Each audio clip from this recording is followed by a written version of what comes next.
இறை இயேசுவில் எனக் அன்பார்ந்தவர்களே, நம் ஜீவனுள்ள தேவனின் உயிருள்ள வார்த்தைகளை தினமும் கேட்பதன் மூலம் உங்களுக்கு நன்மையும் ஆசையும் உண்டாவதாக. இன்றைக்கு நம் உள்ளத்தில் ஆண்டவர் பேச விரும்புகிற திருவசனம் எபிரேயர் 12ஆம் அதிகாரம் 13ஆம் திருவசனம். நீங்கள் நேர்மையான பாதையில் நடந்து செல்லுங்கள். இறை இயேசுவில் எனதருமை நண்பர்களே, உங்கள் அனைவருக்கும் நம் இயேசுவின் அன்பை உரித்தாக்குகின்றேன். இன்றைய புனிதராம் கசிமீரிடம் நம் நல்வாழ்விற்காகவும், நம் பிள்ளைகளின் பாதுகாப்பிற்காகவும், தொழிலின் வளர்ச்சிக்காகவும், வேலையில் வளர்ச்சிக்காகவும் இயேசுவிடம் பரிந்து பேசும்படி வேண்டிக் கொள்வோம். நம் ரோசரி பிரேயர்ஸ் குடும்பத்திற்காக அனுதினமும் இறை இரக்கத்தை வேண்டி ஜெபிக்கின்றேன். அன்னை மரியிடம் ஜெபமாலைகளை சமர்ப்பிக்கின்றேன். இயேசு நன்மையானதை நிச்சயம் உங்களுக்கு தருவார், நல்வழியில் நடத்துவார், ஆசிர்வதிப்பார். திடன் கொள்ளுங்கள்.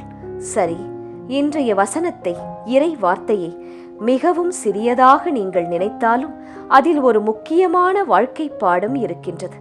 அது என்னவென்றால், நீங்கள் நேர்மையான பாதையில் நடந்து செல்லுங்கள் என்கிறது இன்றைய வசனம்.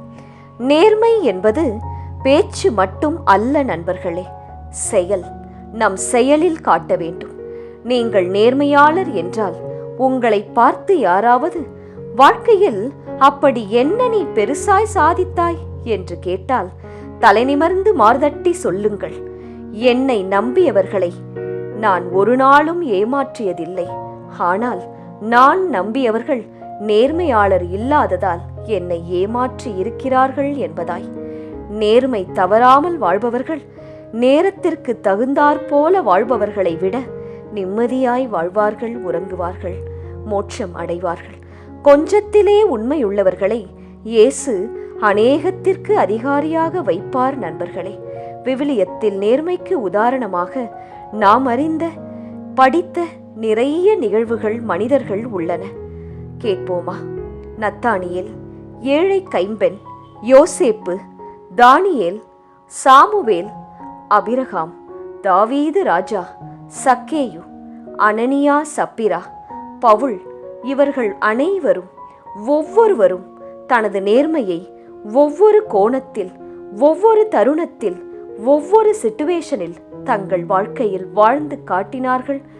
இயேசுவிற்காக நேர்மையை கையெடுத்தார்கள். நேர்மையாளர் அனைவருக்கும் இயேசு கொடுத்த வாக்குத்தத்தத்தை நிச்சயம் நிறைவேற்றுவார். கானான் தேசத்தை காண செய்வார், உயர்த்தி வைப்பார். இங்கு நேர்மையாக வாழ்ந்தால் என்னை ஏமாளியாகத்தானே பார்க்கிறார்கள் சகோதரி, பைத்தியக்காரன், பிழைக்க தெரியாதவள் என்கிறார்களே என்று நினைக்கிறீர்களா? பேசிவிட்டு போகட்டும்.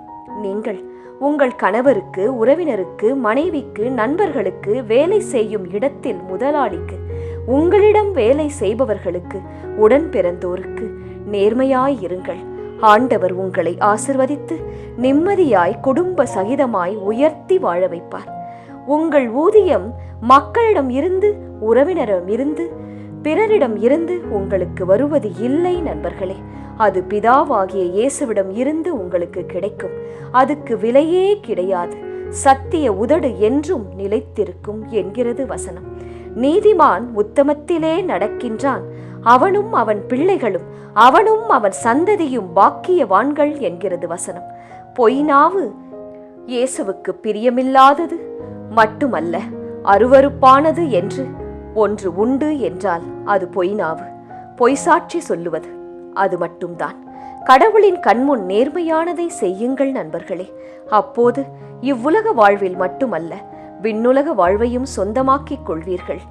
நரிகளின், ஓநாய்களின் கூட்டத்தில் நேர்மையாளன் ஒருவன் இருந்தால் அவன் வெண்புறாவைப் போலவும் ஆட்டுக்குட்டியைப் போலவும் மென்மையாக, ஏமாந்தவனாக, ஒன்றும் தெரியாதவனாக இருக்கலாம். மற்றவர்களுக்கு தோன்றலாம்.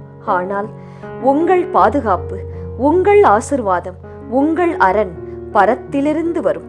இயேசு கிறிஸ்து தனது வழியில் உங்களை நடத்துவார். நேர்மையான பிள்ளைகளின் கால்கள் தரையில் விழ அவர் விடமாட்டார். தன் அருமையான கரங்களால் தாங்கிக் கொள்வார். அவர்களின் சுகவாழ்வு சீக்கிரத்தில் மலரும். செபிக்கலாமா?